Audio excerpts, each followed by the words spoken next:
ang sibiyaanan sa mga mamumuo. Ug kini ang programa sa Ramon Abites Foundation Incorporated ang pagtuki. Ug kini ang inyong alagad pagtuki Tats Samson.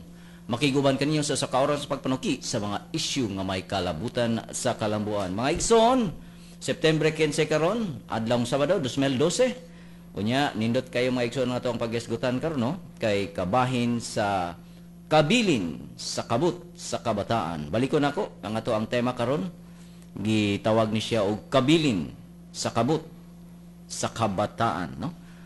Apan sa dili pa mga igsoon, karon diayng adlaw ika 101 Dias na lang no. Sa dili pa magpasko, Sir Carl. No? So sunod pila na lang kadlaw 101. Sus porbida mga igsoon kanang di na gyud kapugngan no. Pasko na gyud. Unya karon sa diayng adlaw, karong orasa 36 Dias na lang no sa pagcanonize ni Blessed Pedro Calungsod no. So ang pagcanonize niya karong umaabot Oktubre sunod bulan na mga igsoon. So mo ni siya atong ikaduhang saint no dinhi sa Pilipinas. So mo ni ang mga significant kayo nga mga events mga igsoon nga ato ang paabuton unya sa sunod Sabado sa mga umaabot nga mga Sabado ato ning i-update no.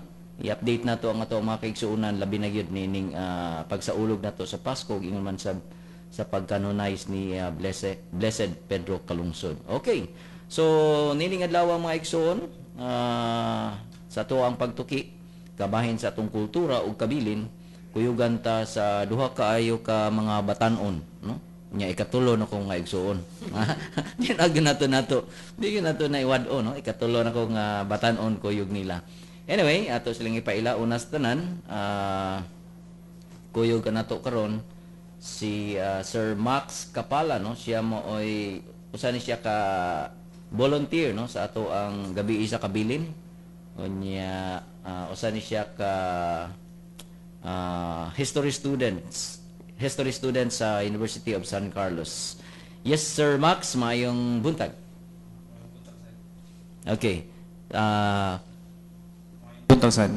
Okay. So, muna no si Sir Max murag kuan man kayo, naginuton man kayo kuan. Sir, basig na kay angay i-greet no sa atong mga kaila, atong mga professor baka ato ang mga classmate no sa San Carlos. Go ahead, sir.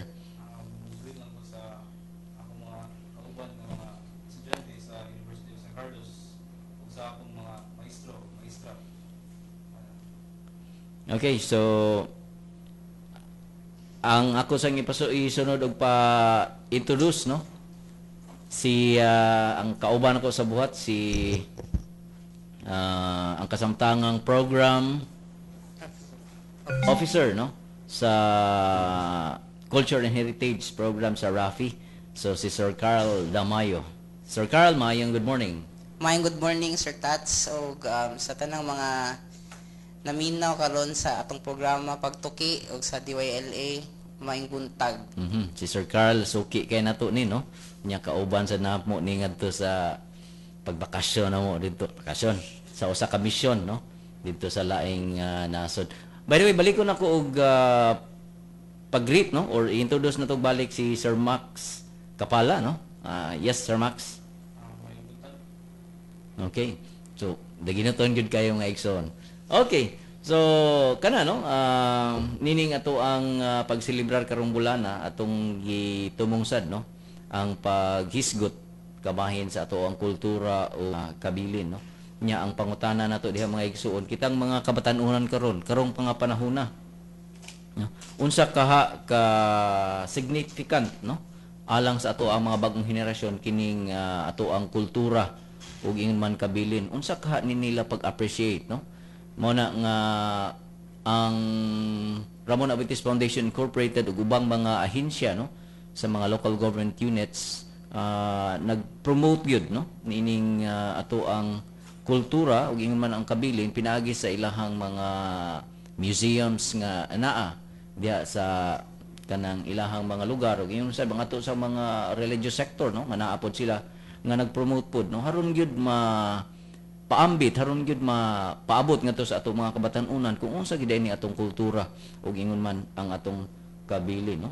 So nya tan-awon sad nato pinaagi ni isayran sa nato pinaagi ni ato ang programa karon kung unsa man ang gibuhat sa kasamtangang panahon sa pagpauswag sa nasod, no? Alang sa kaugmaon diin kuyog niini ang ato ang kultura ug kabilin, no? So mo na siya nga mo ni atong hisgutan og sayran ta nila kuyog ani akong duha ka mga guest karong buntaga aron ila tang sayran, no? Unsa man gyud sa ila hapong pagtan-aw, sa ila pong nahibaw-an kabahin niining ato ang kabilin, no? Labi na gyud nga ang Ramon Abetes Foundation magpasiugda o kining gitawag nato kalihukan, no? Siguro ato ning sayran karon sa ni Sir Carl ug ni Sir Max kung ikapila na ni katuig unya unsa may mga pangandam, no? Nga gihimo karon alang sa kanang gitawag nato KKK or kabataan, kultura ug kabilin. Okay? So unya ganahan unta ming muawhag ninyo nga moapil ni ato ang programa pinagis pagpadala sa inyo ang mga mensahe. Tawag lang sa numerong 256-1679 o baka sa 255-5754 o baka ipadala inyo ang mensahe pinagis sa itong Pagtuki Mobile sa numerong 0920-415-3307 o laing numero 0932-859-59 o 19. So muna mga igsoon kuyogin mi ninyo haron atong masayran sa ato nya nindot gyud kung maka-interact mo live, no, sa ato ang mga bisita karon. Okay, so di na to langanon mga igsoon ato dayon silang pangutan-on, no?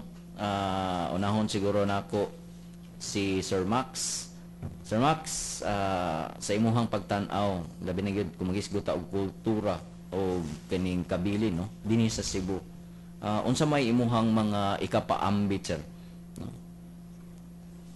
Para nato ang piling kultura o kabilin ni sa siyudad sa Subo mo ni siya ang nagdala og para po nako mo ni siya ang unsa ni siya kanang nagdala og identity sa mga Subuanon kay tungod ni ini murag nahimo tang Subuanon nga tinuoray nga Subuanon nga kabahin sa atong mga history, sa atong culture nga nagdala og promotion sa atong Subuanon nga mga tao. So mo sa ni siya mag-promote, no, magpahibalo nga sa katawhan nga ingon anita mga Subuanon pinagi sa atong kultura ug kabilin. Okay. Sir Carl? Yes, sir. Yes, sir. Kato Sir Carl, no? Kana sad sa imo sang pagtan-aw kung magisgot og kultura ug kabilin, no, dinhi sa Cebu. Unsa sa imuhang mga ikasulti kabahin niini? Kaning kabilin o kultura importante jud ni siya kay sa ingon ni Max kani may mamugod ang identity sa ato ang lugar, no, sa Cebu. Kung dili ta aware sa atong identity or ato ang mga giingong kabilin, atong kultura, unsa may kalainan nato sa ubang mga kanang taga laing nasod o taga laing lugar diri sa Pilipinas. So importante man gud na nakibaw ka sa imong kagalingon kay sa ingon pa kung na kay imong identity sa imong lugar, mas ma-proud ka, mas nakay pride of place, no, mas kay kung nakay pride of place man gud, Sir Tats, para nako kanang mao man ning giya nimo or maka-drive nimo na mo contribute jud para sa katilingban, para sa pag-uswag or sa development, sa growth sa imong lugar. So kailangan murag requirement na siya, no, nakibaw ka sa imong kultura ug kabilin para mutabang ka sa pagpalambo, no, sa kauswagan sa imong lugar. So makaingon tang punga Sir Carl nga di gyud ta kompleto kung di gyud ka kaybaw sa imuhang kultura o di intagikan, no? So kanang imong ingon. Yes, Sir Carl. Di lang kay pride of place kundi pagmahal sa imong kagalingong lugar, pagmahal sa imong kagaling kultura kay diha man jud na kung ingkang nagmahal ka sa imong or nakay gugma sa imong imuhang example sa Cebu, na kay gugma sa Pilipinas, pagka Pilipino. Kung nakaing ana nga na feeling, no, kanang mo na imuhang murag drive para kung passionate ka sa imuhang kagalingong lugar, sa imong kagalingong nasod, mo ni imuhang drive sa pag-contribute or pagtabang no sa ato ang nasod na maabot siya sa punto nga hayahay siya, tanan malipayon, di ba? So makaingon tang punga nga matud pa nimo requirement gay kinahanglan gid ni siya, no? Kinahanglan jud siya. Labi na gid sa paglambo sa usa ka lugar, kinahanglan na siya, no? Kay daghan kay tang katong pag-adto nato dito sa laing lugar sa lugar, no? Sa pagtan-aw pa lang nato sa lugar, makaingon din ka na kay idea ba unsa day ilahang kultura, Bitaw, no? patanaw lang nimo sa mga building nila o sa ilahang kuan, makibaw na jud ko na mas kuan kanang karaan magud ang mga buildings dito. So murag mas mo prefer sila na i-reconstruct nila sa kay di ba ilang history dito kay na may grabe kay gubat naguba ilang mga karaang mga building, pero they choose to na ilang i-renovate ang ilang mga karaang building kay para nila importante na para sila. Murag maka-relate ko anang imuhang mga gipanulti, Sir Carl. Yes, Sir Max, sa imuha, how do you appreciate the Cebuano culture, no? Giunsa man nimo pag labi na gyud, no? Batan-on pa man ka, kasagaran, no? Labi na gyud ang mga batan-on karon na nakuan na kayo ba murag ma-divert, no? Tungod sa mga teknolohiya uban pa, but sa imong bahin, sir, sa may mga nakapaaghat nimo nga gani ni voluntaryo ka, no? Niining mahitabo karon nga kalihukan sa kabataan, kultura ug kabilin, no, sa Rafi. Yes sir, sa imong bahin. Sa akong pagtuon sa kasaysayan Sugbo, ang kultura sa Sugbo na bahin sa mga pipila ka bahin. Una, dapat na kay pride of your language. So ang Sugboanon. So dapat ingon ana ba nga imo sad higugmaon ang imong kuan sa ka ng language, pinulungan.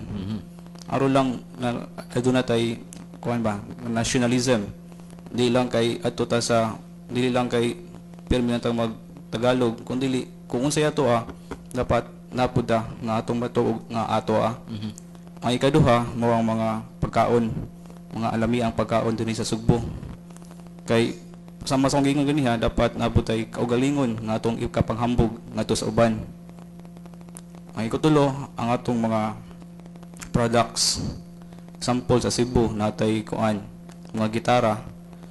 Sama sa gingon ganiha nga ato pud ba nga ang ato nga maingon nato nga kung unsay dili lang kay ta adto sa dili lang kay murag tawag kana kanang dili siya nga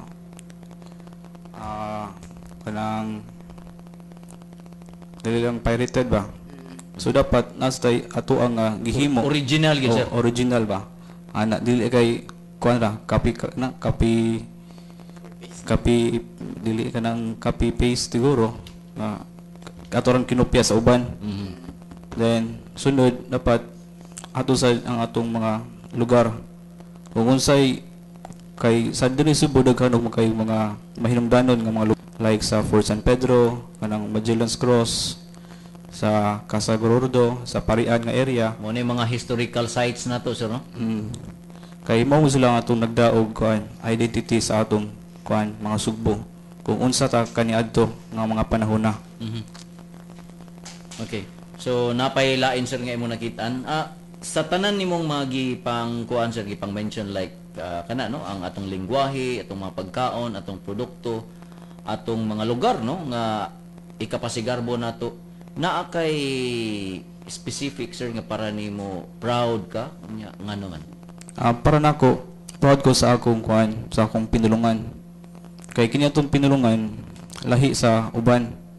Kay gikan ang atong pinulungan gikan sa kuan sa ako lang pag tuon sa kasaysayan gikan na siya sa Ausonians nga language then hantod nga niabot diri sa Sugbo.